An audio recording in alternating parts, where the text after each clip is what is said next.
Good evening, ladies and gentlemen. Thank you for being with us here for this commemoration of the 100th anniversary of U.S. entry into World War I, an event that is so central to this city and to our nation's history. Thank you for being here tonight. We appreciate it, and at this time, we will post the colors.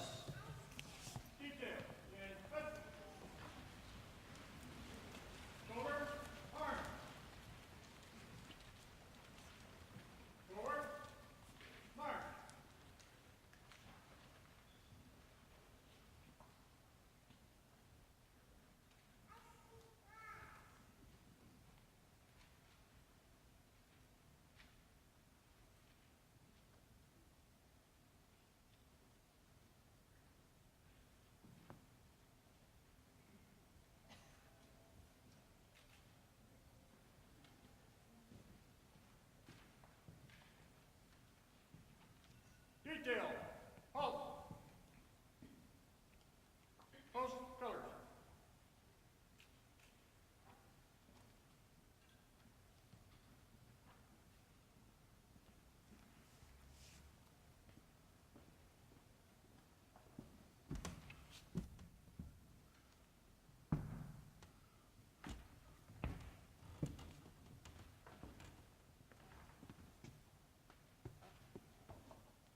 Post. Colors. Present. Arms. At this time, the Colorado State University Pueblo Choir will sing the national anthem.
Order.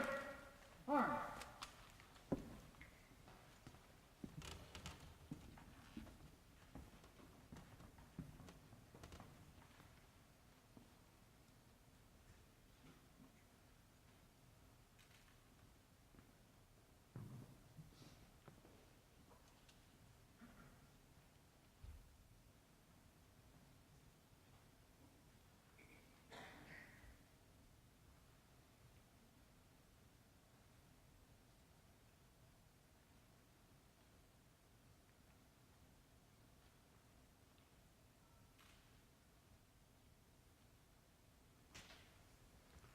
Please be seated. Many thanks to the University Choir. We really appreciate the wonderful rendition of the national anthem.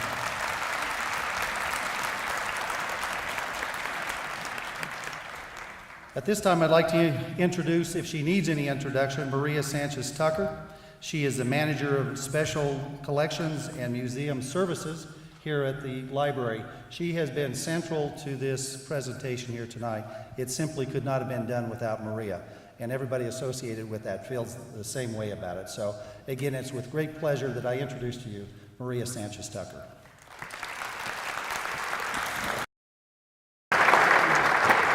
Good evening. On behalf of the Pueblo City County Library District, I'd like to welcome you to this event in honor of World War I. It is wonderful to be in this beautiful historic auditorium that was named in honor of the veterans that served in the Great War. I would like to thank the community members who formed and served on a committee to help plan the Lest We Forget Pueblo Remembers World War I Centennial Commemoration and other World War I events that will take place throughout the community in 2017.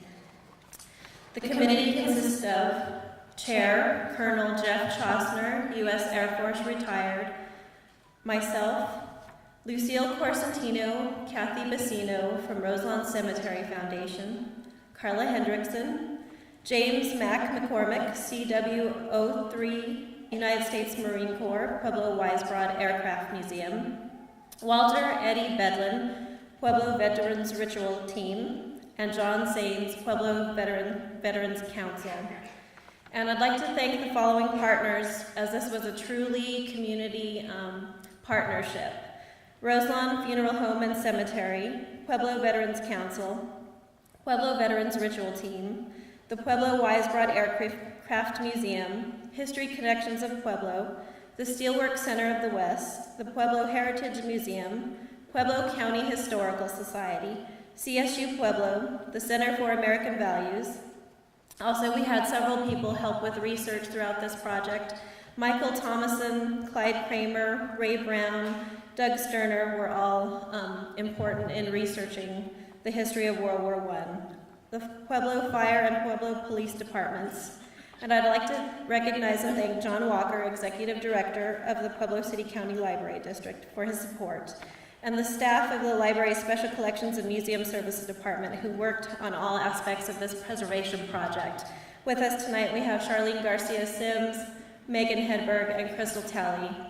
And I'd like to recognize Tabitha Davis, Ken Gardner, and Jose Ortega, who are also part of our team.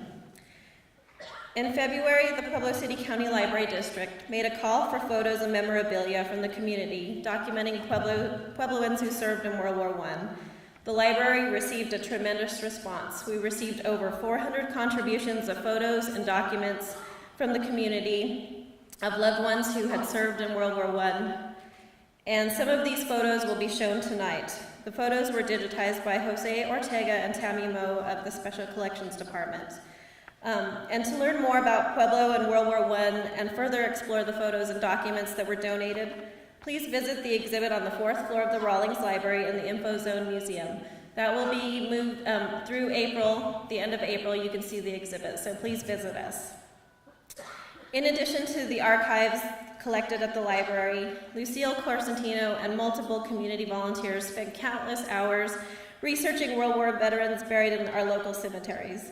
They walked out in windstorms and they actually cataloged gravestones as part of this research.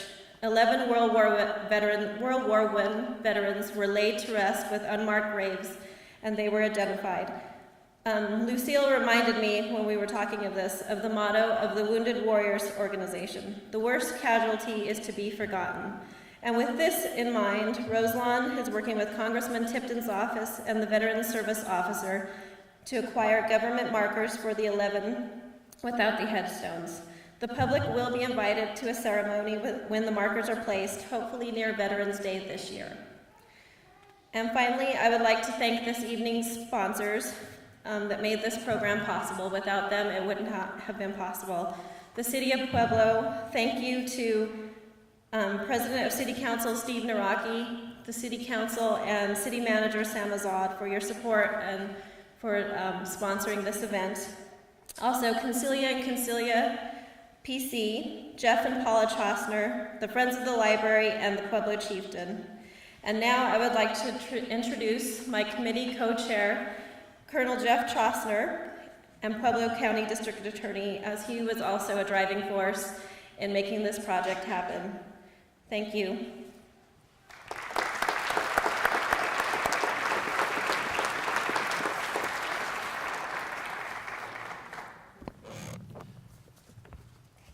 100 years and 2 days ago, the United States declared war on Germany. This declaration of war on April 6, 1917, had been some time in coming. Europe had been at war since August 1914, nearly 3 years before, initiated by the assassination of the Austrian Archduke Ferdinand and his wife on June 28th of that year.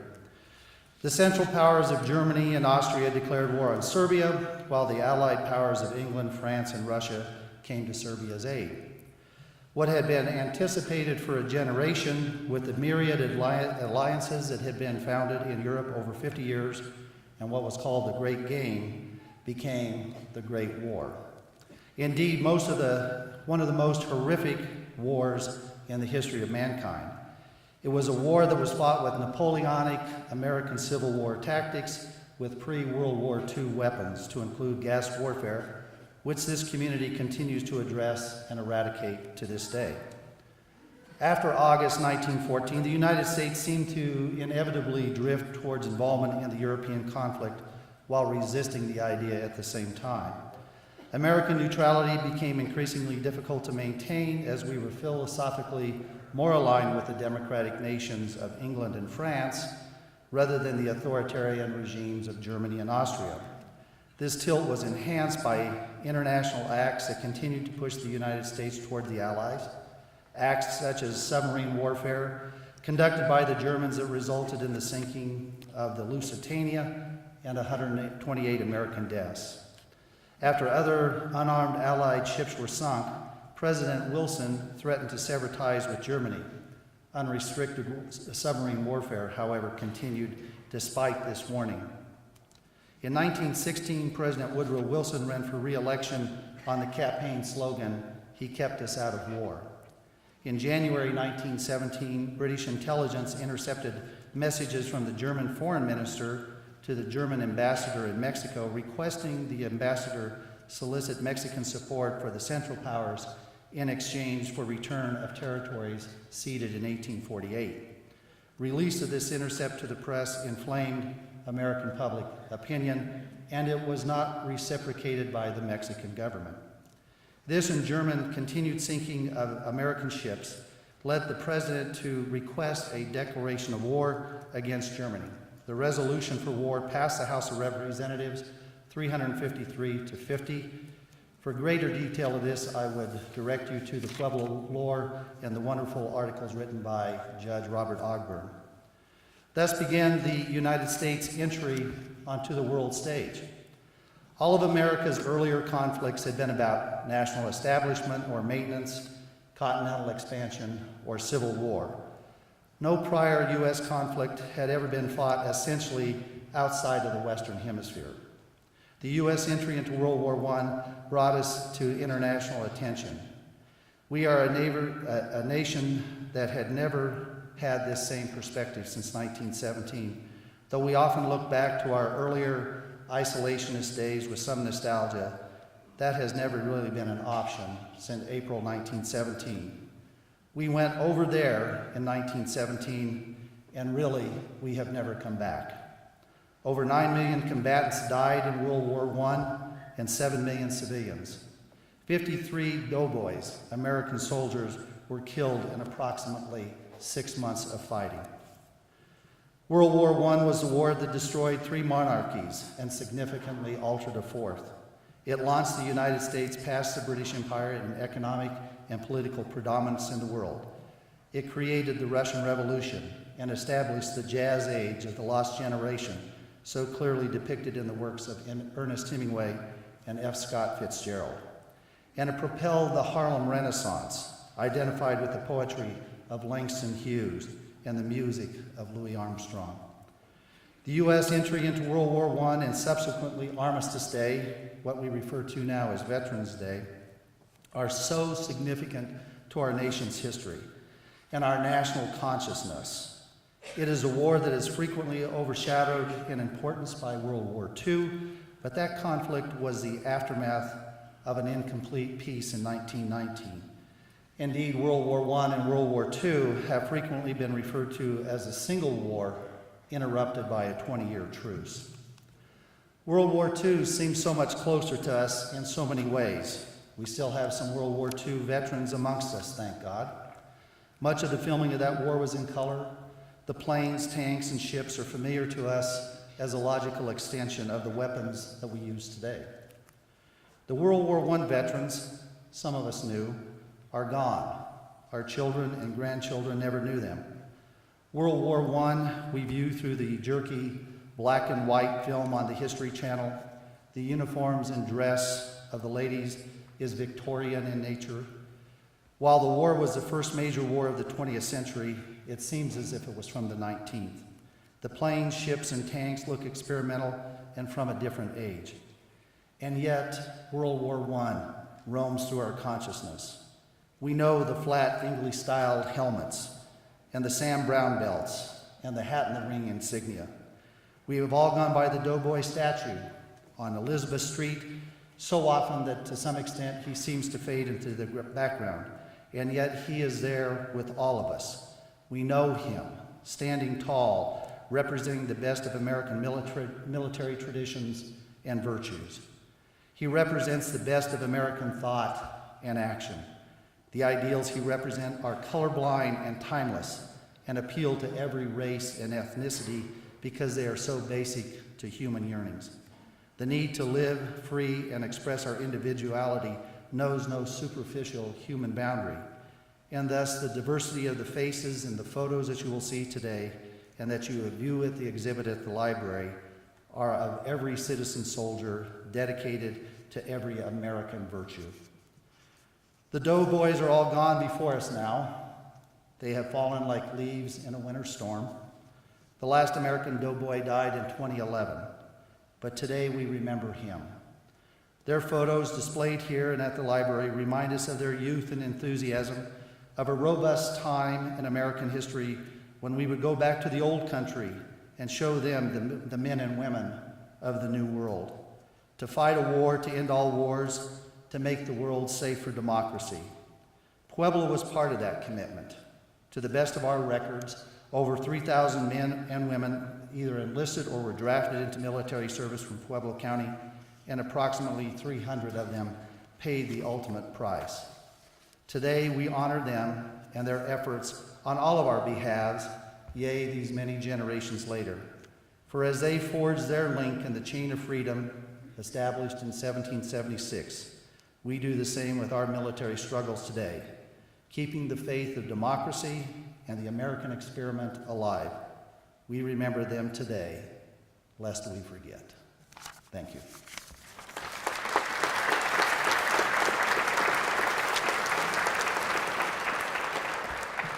At this time, I'd like to introduce to you retired Senior Master Sergeant John Turner and retired Master Sergeant Al Eberhardt. These men were both career military musicians. Well before their retirements, they both earned a permanent duty station at the prestigious United States Air Force Academy based in Colorado Springs. During their military and subsequent civilian careers, they have led their own bands and have had the privilege of sharing the stage with many great stars and even performed for several U.S. presidents. They also have held or presently hold teaching positions on the faculty at CSU Pueblo. Their military achievement medals include being awarded the Air Force Meritorious Service Award, Good Conduct, and the National Defense Medals. They have also been chosen from a wide field of their peers as recipients of the highly coveted Pikes Peak Jazz and Swing Society as lifetime award members for that. They will now perform music that was specifically chosen from the years 1917 and 18, the World War I time period that would involve many U.S. troops. These were the songs that were part of the hit parade of that era and undoubtedly would have still been quite fresh in their minds on many of our men, the U.S. soldiers who are about to go into battle over there. Thank you.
Thank you, Al and John. We really appreciate that.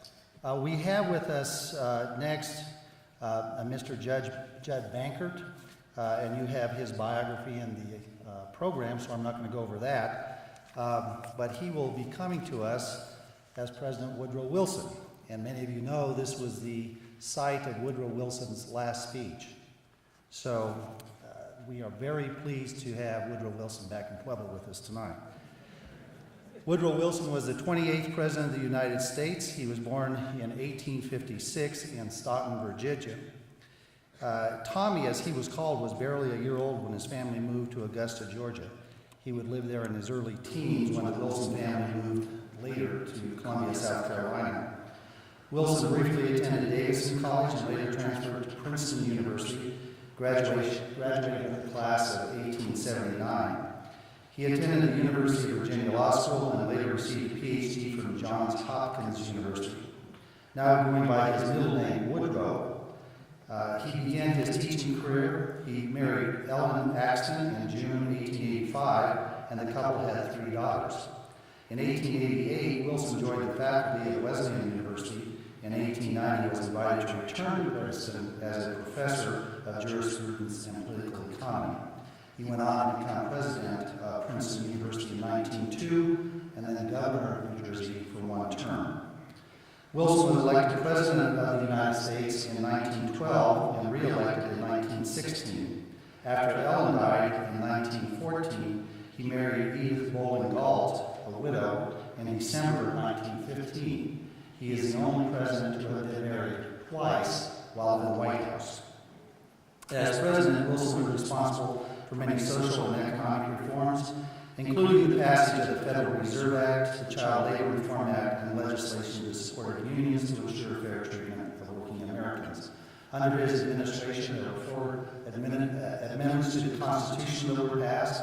The 16th Amendment, which was the power to levy personal income taxes, which is near and dear to us this month. The second was the 17th Amendment, which is the direct election of senators. You recall that prior to that, state legislators elected U.S. senators. The 18th was the prohibition of alcohol, and the 19th was the right of women to vote.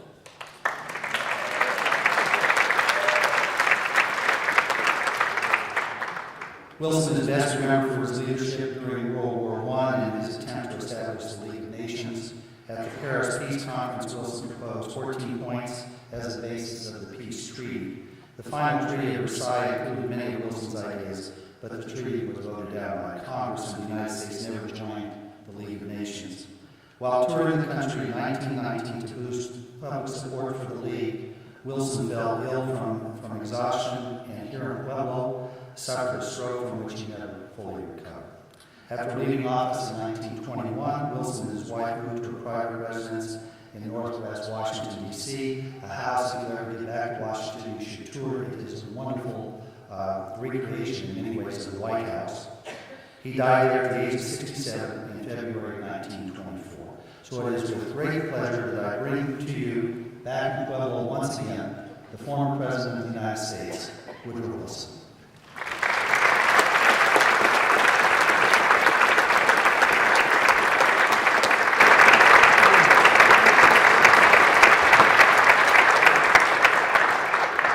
Thank you, Colonel.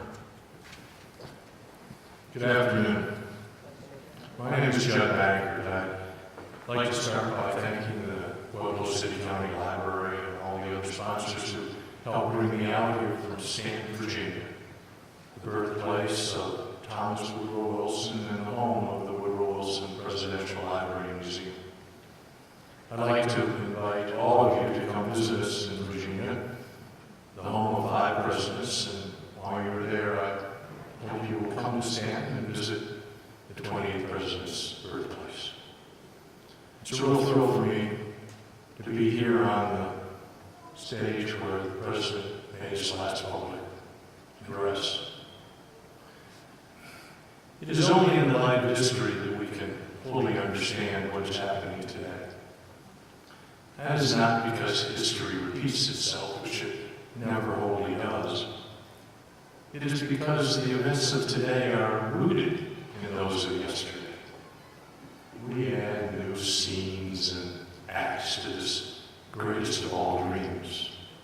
But the meaning of it all is never clear to those who have forgotten what went before. It is the task not only of the statesman and the scholar, but all intelligent citizens to keep that perspective clear. But now I think the President is about to arrive.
Occasion.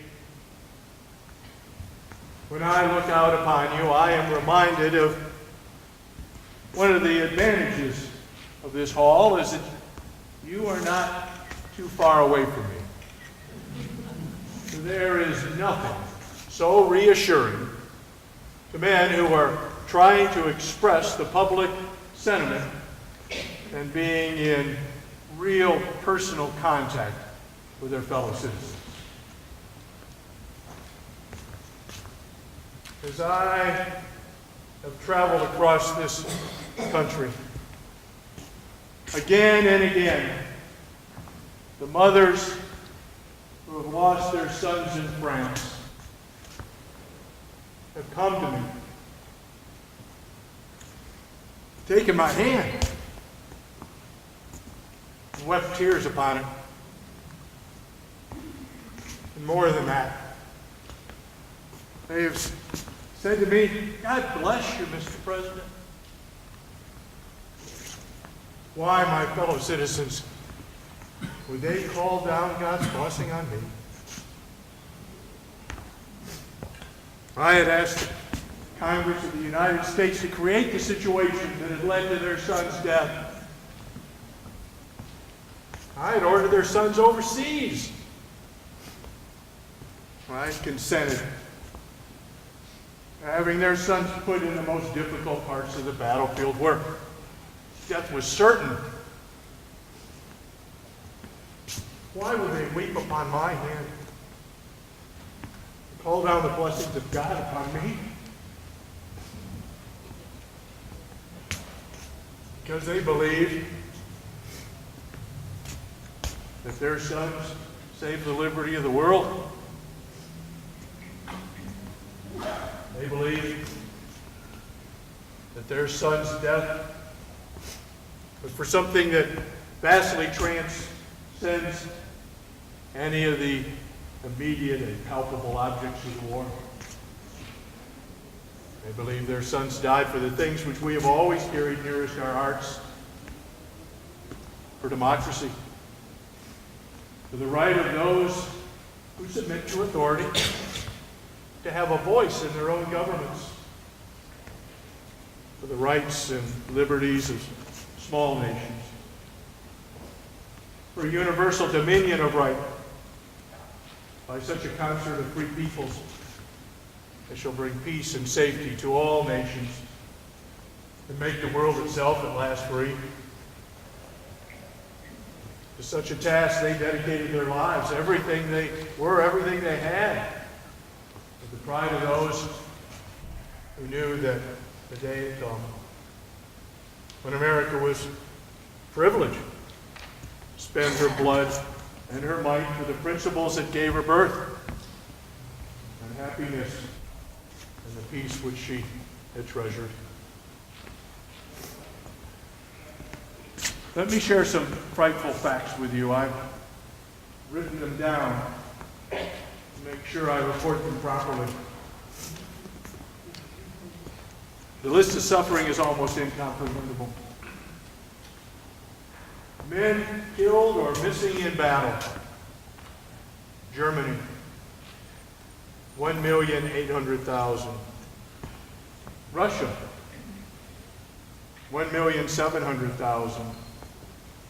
France, 1,150,000. Austria-Hungary, 1,015,000. The British Empire, 950,000. Italy, 460,000. The Ottoman Empire, 300,000. The United States of America, killed and missing in action, 53,402. More men died in the 4.5 years of the Great War than had died in all the battles of all the wars of the world for the 100 years before. Another 6 million citizens, civilians were killed, died of malnutrition, or in the case of the Armenians, 1,500,000 in a genocide at the hands of the Turks. Over 14 million people had died in the Great War. As for those injured, the United States Army had an additional 257,000 men who were wounded. The total wounded from the other nations is unobtainable, but it's estimated at 32 million. 46 million people had been killed or wounded during the war. Initially, America had been able to remain a neutral nation, though the German actions became more and more outrageous.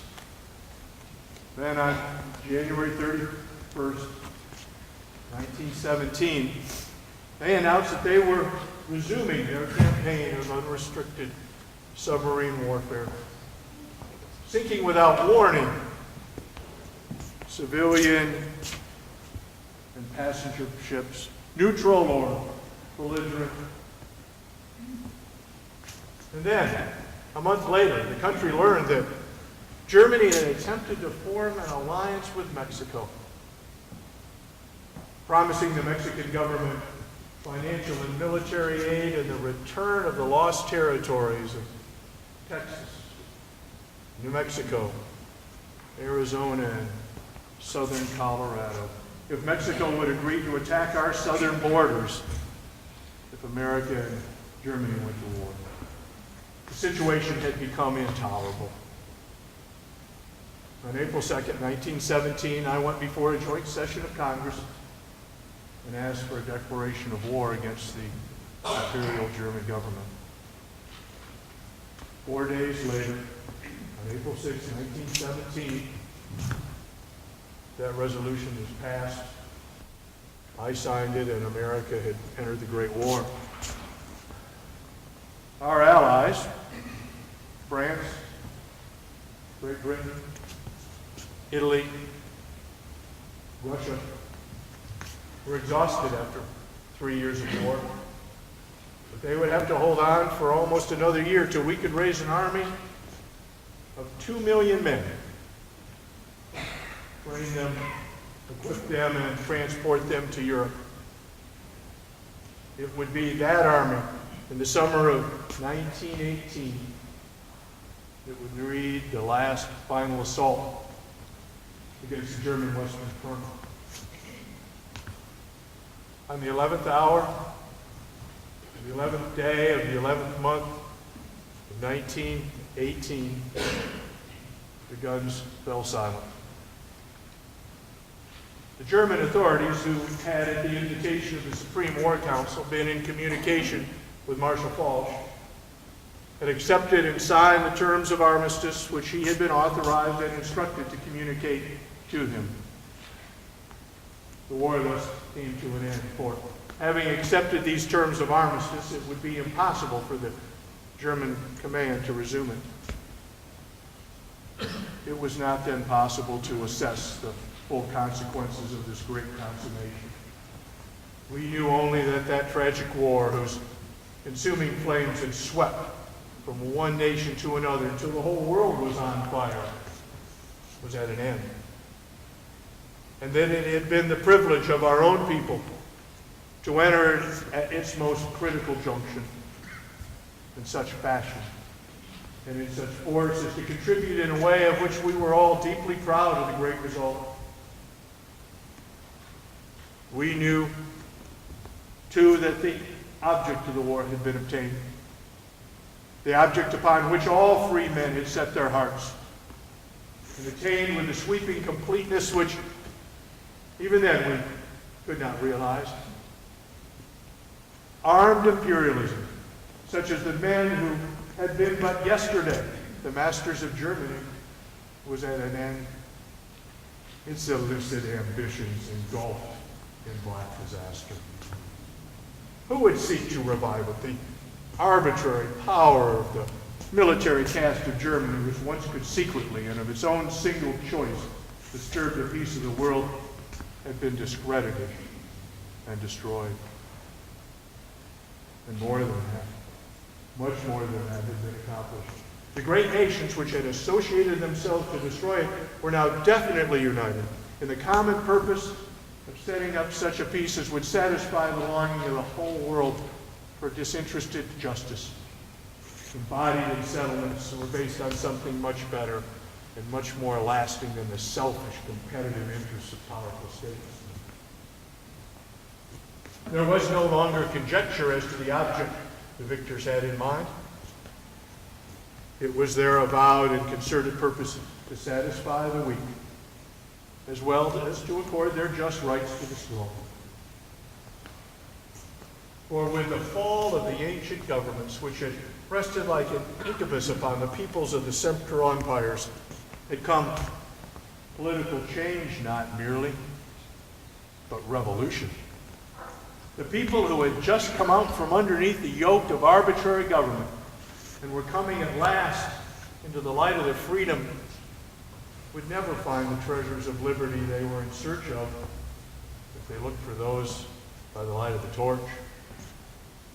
They would find that every pathway that was stained with the blood of their own brothers leads to the wilderness, not to the sea of their hope. They were now face to face with their initial test. We would hold the light steady until they found themselves. And if it was possible, we would establish such a peace that was justly to find their place among the nations, remove all fear of their neighbors and their former masters, and allow them to live in peace and security once they had set their own affairs in order.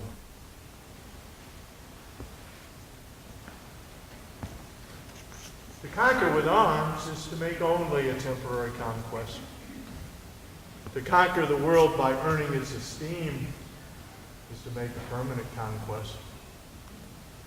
I was confident that the nations of the world that had learned the discipline of freedom and had settled with self-possession were now about to make conquest of the world by the sheer power of example and friendly helpfulness.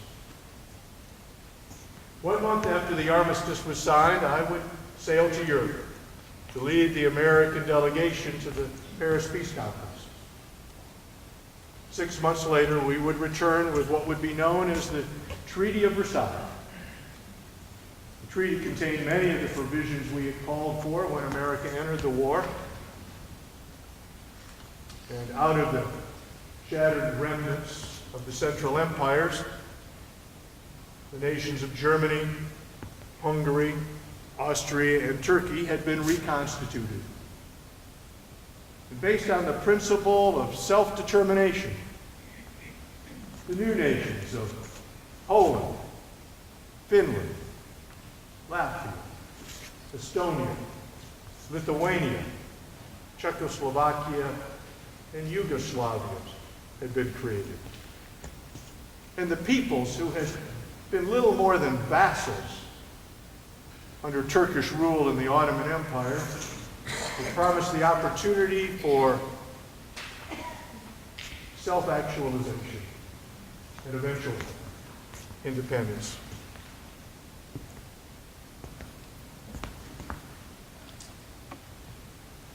In the congressional election of 1918, the Republicans had gained control of both the House and the Senate. The new majority leader in the Senate and chairman of the Foreign Relations Committee, Senator Henry Cabot Lodge of Massachusetts, had told his Republican colleagues that Wilson may have won the war, but we are going to win the peace. The treaty, which never should have been a partisan issue, quickly became one. And the focus of this partisan hostility was directed against the League. Republican senators demanded that the treaty be changed, that reservations be added, that America would not be required to submit to any action called for by the League. You see, the treaty had called for the creation of an association called the League of Nations, which would provide a means for the peaceful settlement of international disputes. I rejected these proposals for reservations. They were not needed to protect America's independence. For the covenant which created the League required that for any member to be asked to take any action, it would be required that the 9-member council of the League approved this action unanimously. And America was one of 5 permanent members on that council. Therefore, it would be impossible for America to be asked to take any action for which she had not already consented.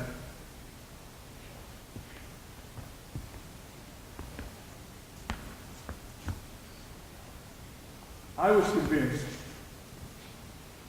that the American people, once they understood the League, would pressure their senators, force them to pass it. The real objective behind these reservations was to return America to a policy of isolation, to set her apart from the other members of the League, to say to those nations, your troubles are not ours.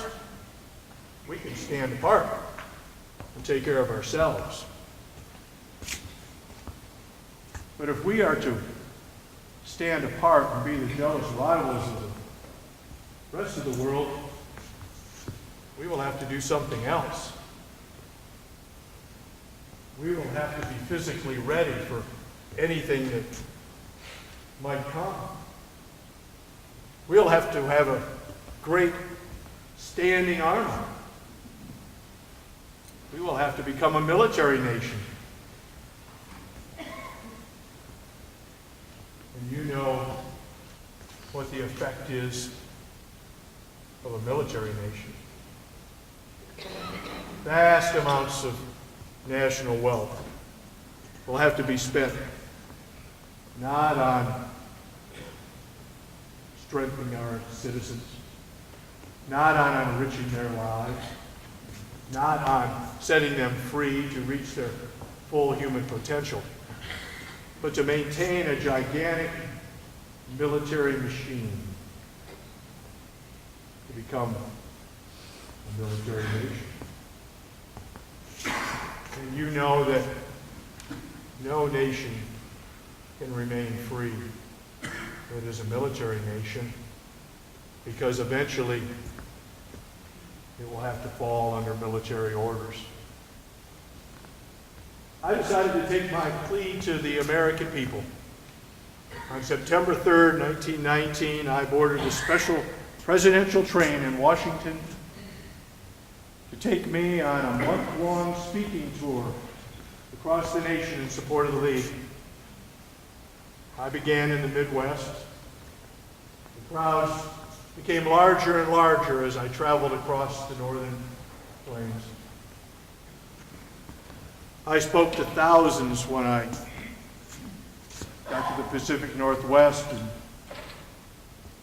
Spokane, Seattle, Tacoma, Portland. As I traveled down the Pacific slope to San Francisco, Oakland, San Diego, Los Angeles. Back north to San Diego, then east to Reno, Ogden, Salt Lake City, Cheyenne, Denver. And then on September 25th, in the afternoon, I arrived in Pueblo. The Colorado State Fair was underway. I was exhausted from my trip, but I agreed to go to the fairgrounds. I had been scheduled to speak, but I was too tired. I was driven around the racetrack in an open car, waving to the thousands of fairgoers that come to cheer me. Memorial Hall was filled to overflowing when I walked out on the stage. I told those who were gathered about the mothers that had wept upon my hand, about the League, and how without it, I was certain within a generation there would be another world war far more terrible than the last, where the weapons of the last war would seem like toys compared to those of the next, and civilization itself would be in jeopardy. I told them that only those who were ignorant of the world could think that any nation, even one as great as the United States, could stand alone and play a singular part in the history of mankind. And I told them not only always to think first of America,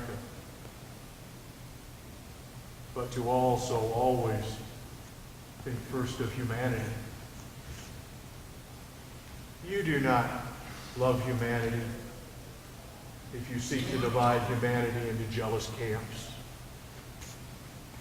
Humanity can only be welded together by love, by sympathy, by justice, not by jealousy and hatred. I feel sorry for the man who seeks to make personal capital on the passions of his fellow men. He has lost the touch and feel of America. For America was created to unite mankind by those passions that lift, not by the passions that separate and debase. We came to America, either ourselves or in the persons of our ancestors, to better the ideals of men, to show them something finer than they had ever seen before, to make sure of the things that unite, and get rid of the things that divide. It was no doubt an historical accident that this great country was called the United States. Yet I am very thankful it has the word united in its title. And any man who seeks to divide man from man, group from group, interest from interest in this great union is striking at its very heart. Thank you.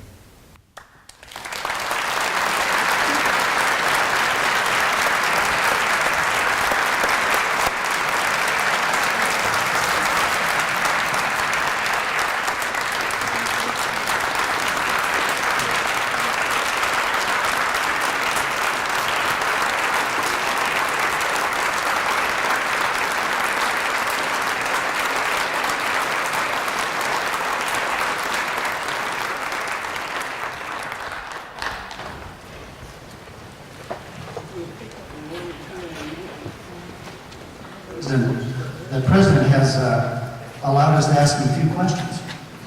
So much like C-SPAN, which he was not aware of, we're going to use that format. I don't know what any of that is, Let alone this microphone. what this is, but Thank you, Mr. President.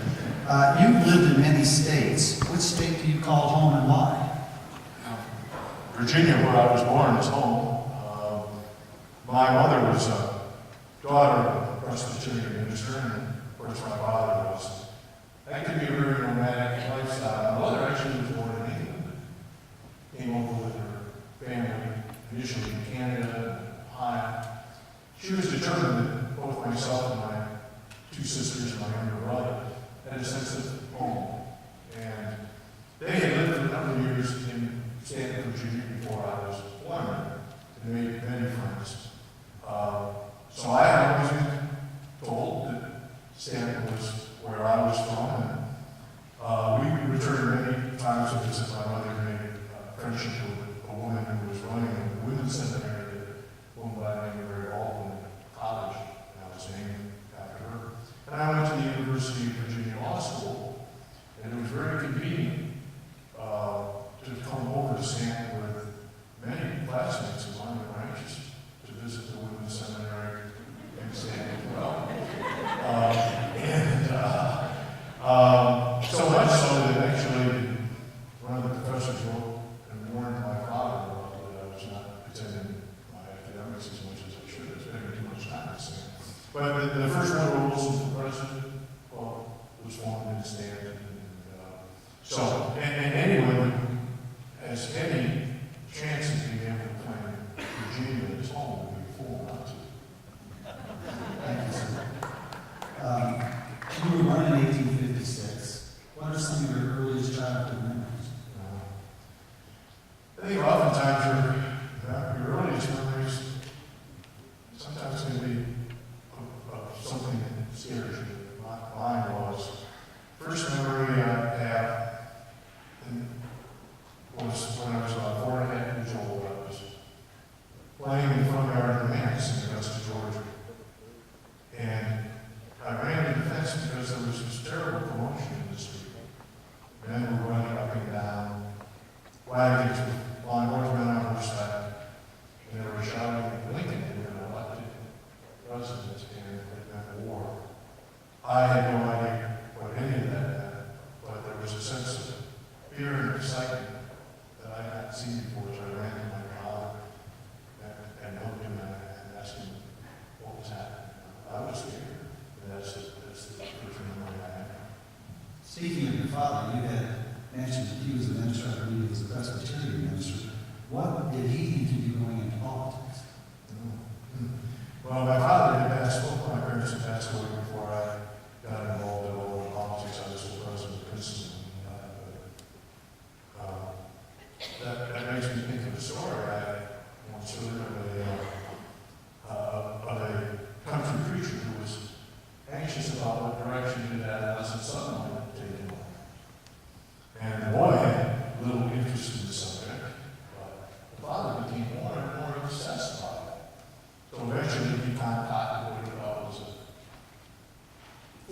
experiment to determine the question.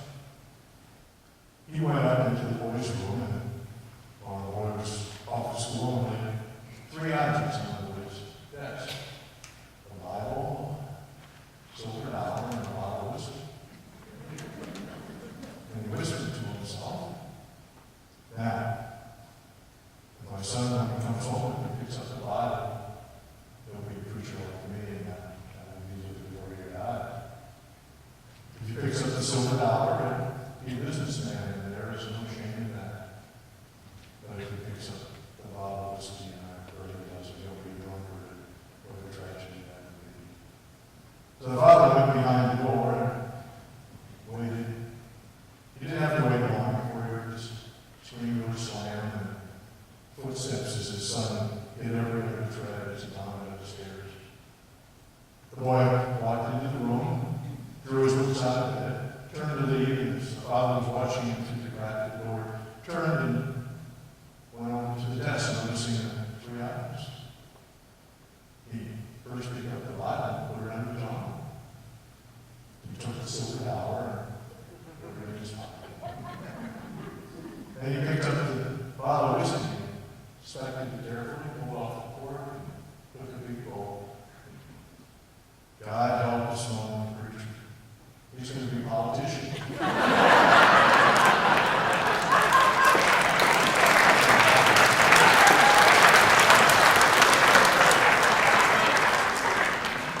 Father was a pressing man.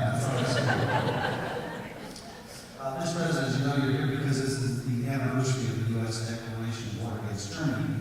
How would you describe your transition of your views as a peace candidate in 1916 and the subsequent election, and becoming a war president really just about a month after you took office for your second term? Well, first of all, I never used the term "he kept us out of peace." That was a campaign slogan that developed at the convention in St. Louis. I knew that a lieutenant in the German Navy who was a captain of a submarine bring us into war. Really, the position hadn't changed ever since the sinking of the Lusitania and the demands we had made. Germany had promised it, to some extent, mostly complied with ending this campaign of unrestricted submarine warfare. International law required that before a commercial passenger vessel could be attacked, the crew and the passengers had to be given an opportunity to take refuge in the lifeboats. So, as long as Germany was complying with that, the position was quite clear. When then they announced that they would resume their campaign of unrestricted submarine warfare, seeking any vessel that entered the waters around England and France and the Mediterranean. I initially couldn't believe it. And we waited. And as the American ships began to be sunk one after another, and then, of course, the Zimmerman telegram. I really never thought that my position changed. What happens is the facts change in circumstances. Thank you. As Commander-in-Chief, you ordered American troops to Europe to fight against the Germans. However, African-American soldiers were placed under the command of the French military. Would you explain why you permitted that particular arrangement? One of the things that I decided to do was to allow the generals in the field to make these decisions. So I really had that particular decision. I know that the French in particular were crying for troops, but that was really General Pershing's decision and Secretary of War Baker's. But I think not wanting to completely avoid the question, there was a great deal of hostility toward the African Americans, soldiers, the white soldiers at the time. And I think the decision, I can only assume the decision of General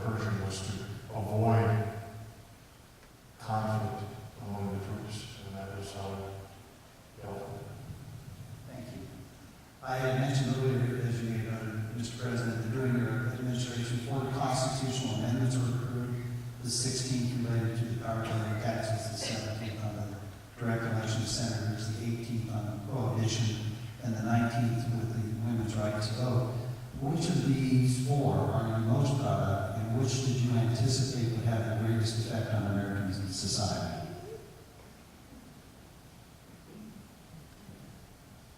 When you ask me which one I'm the most proud of, as you know, Article 5 controls the ability to amend the Constitution through an amendment passed by 2/3 of both the House and the Senate, and 3/4 of the states ratifying, or by holding a constitutional convention, which we have never done yet in the history of our republic. These amendments are initially all passed by Congress, by the House and Senate. Let me go through them maybe in order as you've gone through them. The 16th dealing with the creation of the income tax. Congress passed that in 1909.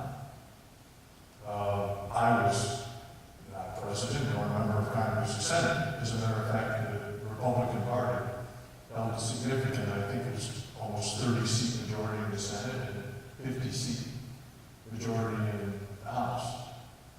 So credit really goes to the Republican Party for initiating that. But I strongly support it, because the alternative was to continue to generate the vast majority of federal revenue through tariffs. And tariffs I'll call them import taxes, are an indirect tax on the people who can least afford it. So I strongly supported the income tax. The next one, the election of senators. Yes, that again took place in May during the beginning of the campaign for president in 1912. There was a mix. I believe the Democrats had control of the House and the Republicans had control of the Senate. And I strongly supported that as well. As for prohibition, I did not support it. But I'm afraid, as a Democrat, I have to accept some of the blame. Situation changed, and the Democrats now had control of the Senate, and the Republicans had control of the House. But the 18th Amendment only created the possibility of prohibiting the sale of alcohol, but the definition of alcohol had not been established. That was the Holstead Act, and I vetoed that, but Congress passed it over my veto.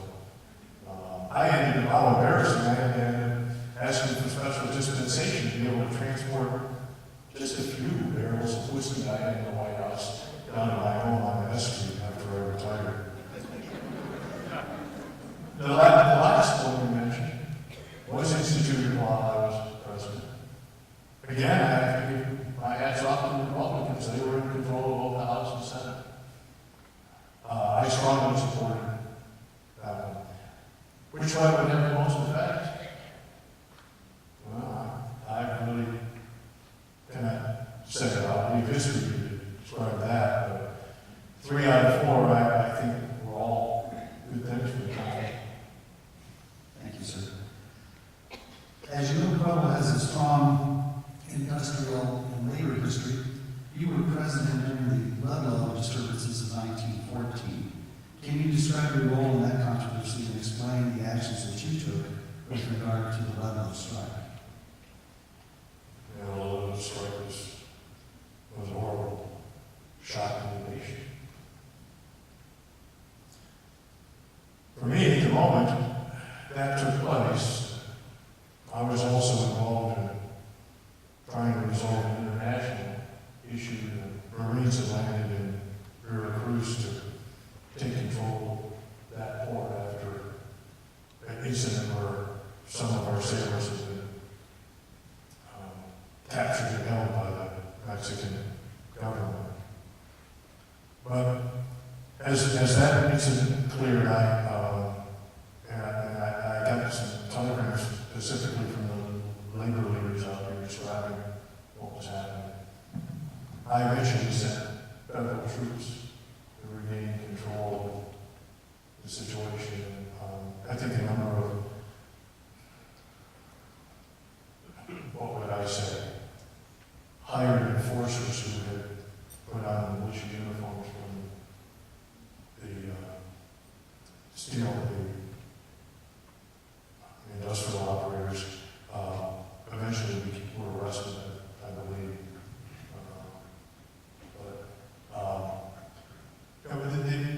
The question oftentimes is the wealth of the nation. In my opinion, I've always felt that you differentiate one nation from another not by its possessions, but by its ideals, what it stands for, what it believes in, what it intends, what its the visions that young men and women dream, and the achievements men and women of maturity attempt. The measure is not the amount of wealth the country has, but the availability of the wealth to the people. In concentration, huge amounts of wealth into the hands of a small group of people is never good. There's nothing evil about using money to buy goods. Money becomes evil when you use it to buy power.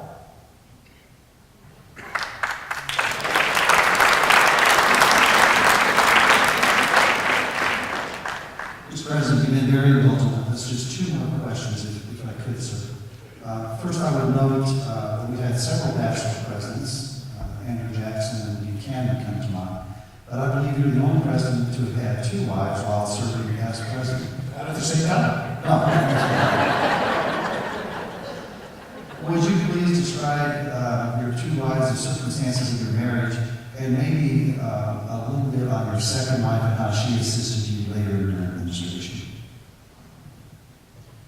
My first wife, Ellen Axon, I had when I was a young man practicing law in Atlanta. I had gone to Rome, Georgia to try to help resolve some business problems my mother had. And I attended, my father was the secretary of the Southern Presbyterian League, and I was acquainted with Dr. Axon, Pastor Axon. So I attended service that day. I was staying with my uncle. And there in the front pew was the most radiant young lady I'd ever seen. And that was recorded for 2 years. We were married. I'm not sure there was ever two young people could have been any happier. And 3 daughters. Ellen was well-read. She did almost all of my writings. She edited and reviewed for me. I had never made a major decision without confiding in her. She was a wonderful artist. She was the closest companion I had in the world. In August of 1914, when the war was breaking out in Europe, Ellen was lying in a bed in the bedroom. The wife was dying of Wright's disease. It's tuberculosis. I was lost. I fell into deep depression. My cousin, Ellen Bones, came and stayed in the White House. I think they were worried about that. About 9 months later, I was returning to the White House after playing golf with Dr. Gracie, physician. And my cousin, Ellen, had made friends with a young lady in D.C. Her name was Edith Bowling, the widow. The first woman to have the driver's license in Washington, D.C. I never wrote down her name. We met by happenstance as I got off the elevator. They had just been walking in. They were about to go out to have tea. I was quite struck. I invited myself and, well, they said 9 months later we were engaged, and she had mentioned December 18th, 1915, we were married. It created quite a stir. There was even rumors that we had poisoned my first wife, and fair bit. Edith was a tremendous help to me. She helped me go through my dispatches. Even while we were recording, I would send her international correspondence. And she was very interested in this subject. She traveled with me to the Paris Peace Conferences and back. And then after my illness, she was a great help, oftentimes screening matters before they were brought to my attention or summarizing it. I would not have been able to continue to function as president without her help. And my final question to you, Mr. President, you described well your visit to Pueblo here in September 1918, and of course, you had a subsequent illness. Could you kind of describe for this audience what happened after the speech here that day and subsequent events? As best as I can remember. After leaving the hall here, I boarded the train. We were heading east to Wichita. We traveled about 20 miles east, heading toward Edmonton. Dr. Gracie asked me if I thought I would feel better. Perhaps we stopped and took a walk. The train stopped along the side, and Edith, my wife, the doctor, and I, followed by Edmund Starr, the service agent, took a walk down to the road. We crossed over a bridge over the river, and a man driving by an automobile recognized us, stopped, and shook hands. He gave us a head cabbage and some apples. Asked us to have it for dinner, which we did. I gave the cabbage and apples to poor aged Starr and the carrier. We walked on, and I looked across the field, and I saw in the front porch a young man in khakis. Literally, I climbed over a fence while he was waiting. Shook hands, thanked him for his service. His parents came out, thanked me for stopping. We walked back to the train. I felt better. I had been suffering from headaches for days. At dinner, I waited till about 10 o'clock as we passed through Rocky Ford. I went to the back of the train, shook hands. There were a few hundred people there. Went back in the train and went to bed. The next morning, I got up and shaved and dressed. Dr. Gracie came in and told me that we would have to cancel the tour. That I was in no condition to continue. I hadn't realized it. But as the doctor talked, I realized I had come apart. I had never felt like this before. I consented, and the train immediately returned to Washington. Thank you, sir. We appreciate that recitation of events. And Mr. President, on behalf of the entire audience here, we really appreciate you coming back to Pueblo. It's been most entertaining, most informative. Thank you so much for being here in Pueblo, Colorado.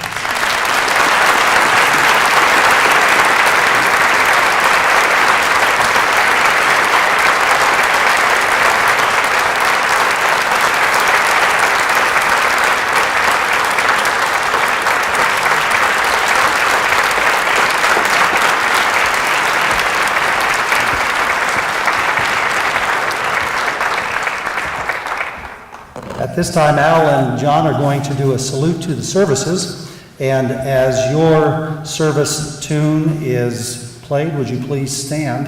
And then at the end, as we play a unifying song, all of us will stand. But please stand when your service song is played. Al, John?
Thank you, John and Al.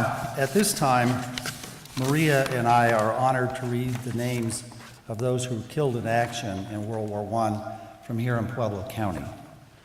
So we'll be reading the names to be followed by a bell ceremony.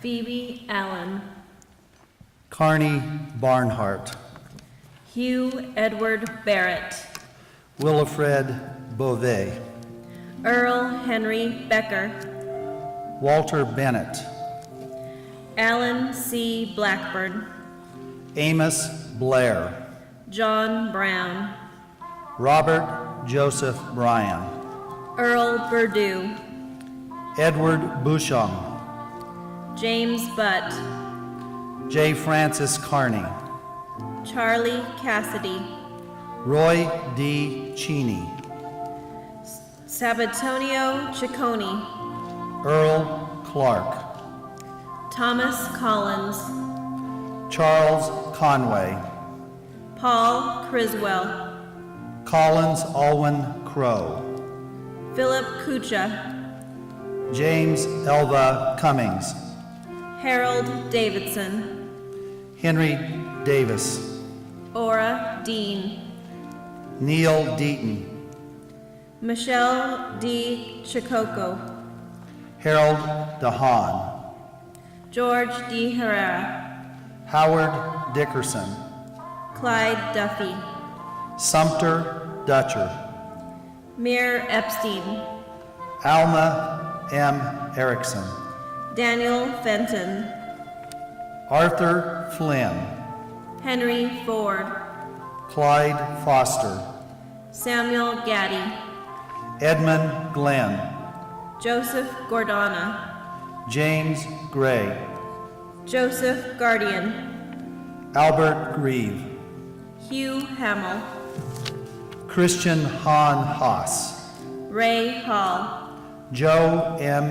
Hansen, Clyde Hartshorn, William Frank Hayes, Gola H. Henderson, Jane Minor Hendricks, Mites Hedinger, Claude E.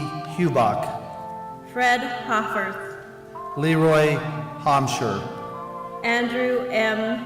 Hrabkek, Martin Huddleston, Thomas Hughes, Dean Jenks, Archie Jensen, Thomas Lincoln Johnson, Henry M. Kane, William Kasdorf, Aloysius Kazel, William Kitts, Albert Kloss, Martin Krevich, Walter Lassiter, Thomas Lawson, Paul W. Lindsay, Henry Lines, William J. Linville, Patrick Loftus, Joseph Stephen Lucero, John Michael Lynch, Mabel McDermott, Bert W. Mallon, Oliver W. Malaby, Ernest Mapes, Donald Masters, Mac McClendon,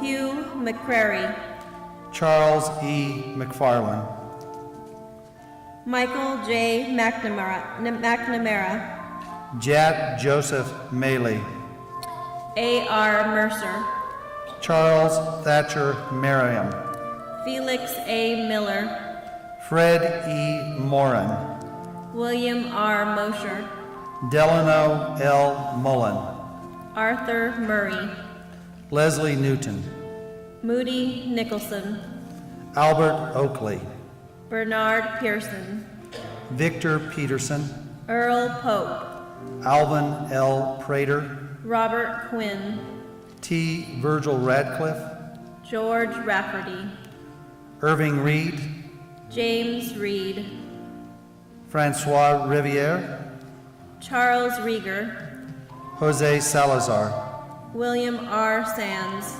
John Sylvester Schiller, Merle Schlegater, George Lawrence Scott, Robert P. Seelan, Perry P. Schaefer, Carl Albert Simonson, Glenn K. Spencer, Paul O. Springer, Russell W. Steinbeck, Edward Stroman, Jeffrey Strubnil, Edward Stern, Elmer M. Sullivan, Joseph Eugene Sullivan, Robert Tan, Albert Thornton, Robert Lee Tillman, Percy A. Unwin, Frank P. Vallely, Anthony Barrett, George Raymond Vexant, Don Wadley, Sandy Ward, Ralph K. Warhurst Jr., William C. Westfall, Asbury White, Jeremiah Earl Wheatington, Paul Williams, James Wilson, George Wolfe. all Pueblo names, and many names that are indeed recognizable to you 100 years on. And our thanks to Al and John for playing Flanders Field.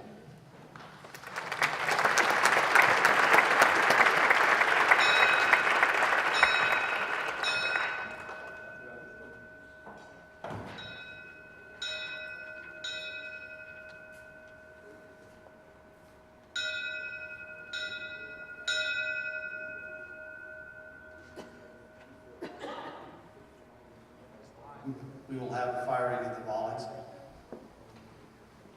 and the playing of taps. Please stand for these shots.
Thank you, ladies and gentlemen, for coming to this 100th anniversary of the United States entry into World War I. We greatly appreciate your participation. This concludes our service. Thank you.